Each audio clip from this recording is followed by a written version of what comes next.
Hello friends, this is Charu Jain. Welcome to my YouTube channel. बात करेंगे आज हम दशहरा स्टोरी फॉर किड्स के बारे में। जैसे कि हम रामलीला देखने जाते हैं, बट रामलीला पूरे 10 दिन तक दिखाई जाती है।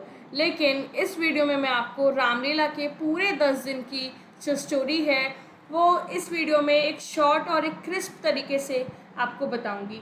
तो ये वीडियो आप अपनी क्लास में बच्चों को दिखा सकते हो या आप ये स्टोरी अपने बच्चों को सुना सकते हो। ये स्टोरी पूरी दशहरा की है कि कैसे दशहरा और क्यों दशहरा मनाया जाता है। तो चलिए फिर हम स्टार्ट करते हैं।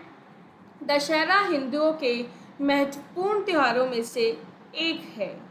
इसे विजयदशमी के नाम से भी जाना जाता है। इस दिन भगवान श्री राम ने रावण का वध किया था। इस त्योहार को आश्विन मास के शुक्ल पक्ष के 10वें दिन को मनाया जाता है। दशहरा बुराई के ऊपर अच्छाई की जीत का पर्व है। इस त्योहार में 10 दिन जगह जगह रामलीला लगती है। तो आज मैं भी चित्रों की मदद से आप सबके लिए एक रामलीला लेकर आई हूँ। रामलीला के पहले दिन हम भगवान श्री गणेश की पूजा अर्चना करते हैं। हम श्री भगवान गणेश को स्थापित करते हैं और उनकी पूजा करते हैं। उसके दूसरे दिन रामलीला शुरू होती है। अयोध्या नगरी के राजा दशरथ थे। उनकी 3 रानी थी। पहली कौशल्या, सुमित्रा और केकई। यह राजा दशरथ की 3 रानियां थीं। तीनों रानियों को एक साथ बच्चों को जन्म दिया। उन्होंने अपने बच्चों का नाम रखा। कौशल्या ने अपने बच्चे का नाम श्री राम रखा, सुमित्रा ने अपने बच्चे का नाम श्री लक्ष्मण रखा और केकई ने 2 जुड़वा बच्चों को जन्म दिया और उनका नाम रखा चरक भरत। चारों भाई गुरु से शिक्षा ग्रहण करते हैं। फिर थोड़े साल बाद राजा जनक ने अपनी बेटी सीता के स्वयंवर के लिए पूरी नगरी में घोषणा कराई थी। तो वहाँ पर सारे पुरुष उपस्थित थे। वहाँ पर बहुत सारे पुरुष थे और वहाँ पर रावण भी थे। इस स्वयंवर में राजा जनक ने कहा होता है कि जो भी इस धनुष की प्रत्यंचा चढ़ाएगा वही सीता से विवाह करेगा।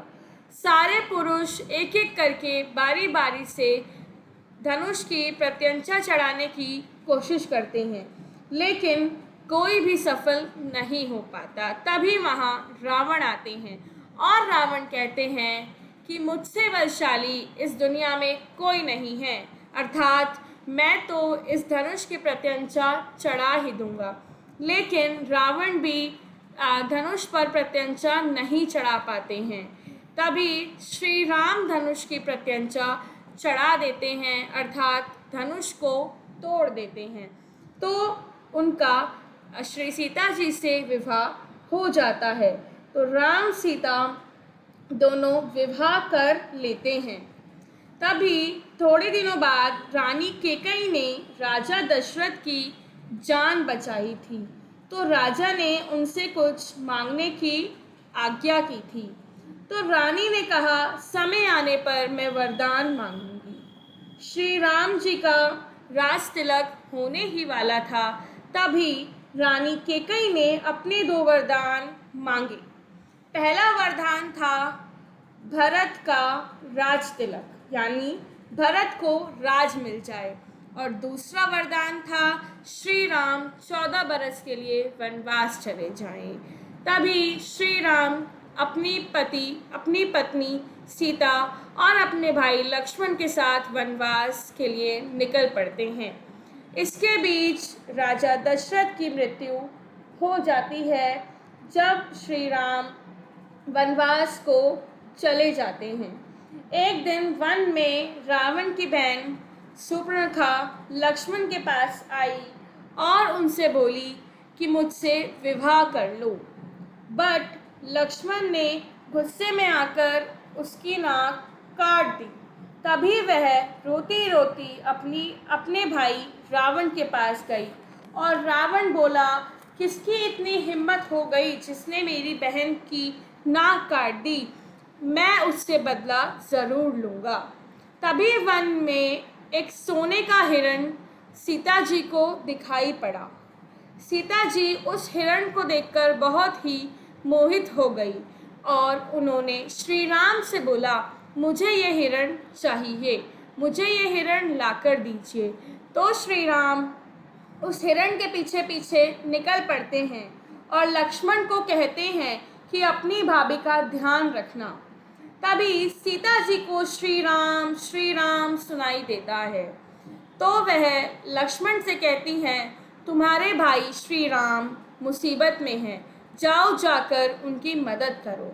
लेकिन लक्ष्मण जी का दिल नहीं मानता और वह कहते हैं, मैं ऐसे आपको अकेला छोड़कर नहीं जाऊंगा। लेकिन सीता जी उन्हें किसी न किसी तरह भेज ही देती हैं। तो लक्ष्मण जी एक रेखा खींचकर जाते हैं जिसे लक्ष्मण रेखा कहा जाता है और वह बोलकर जाते हैं सीता जी से कि आप इस लक्ष्मण रेखा को पार नहीं करेंगे। तभी वहाँ रावण आता है साधु के भेष में। रावण एक साधु का भेष लेकर आता है और सीता जी को वहाँ से लेकर चले जाता है। फिर देखते ही देखते युद्ध होता है। लक्ष्मण जो है मेघनाद से युद्ध करता है और उस युद्ध में लक्ष्मण मूर्छित हो जाता है। जब लक्ष्मण मूर्छित होता है तो श्री हनुमान जी को कहा जाता है, संजीवनी बूटी लेकर आइए। अब संजीवनी बूटी लेने जब वह पहुँचते हैं पर्वत पे, तो वह पर्वत जो है उन्हें पूरा ही जगमगा हुआ दिखता है। तो श्री हनुमान जी पूरा पर्वत अपने कंधों पर अपने हाथों से उठा लाते हैं और लक्ष्मण को ठीक करते हैं। लक्ष्मण जो है ठीक हो जाता है। फिर श्री राम रावण से युद्ध करते हैं। युद्ध काफ़ी दिनों तक चलता है।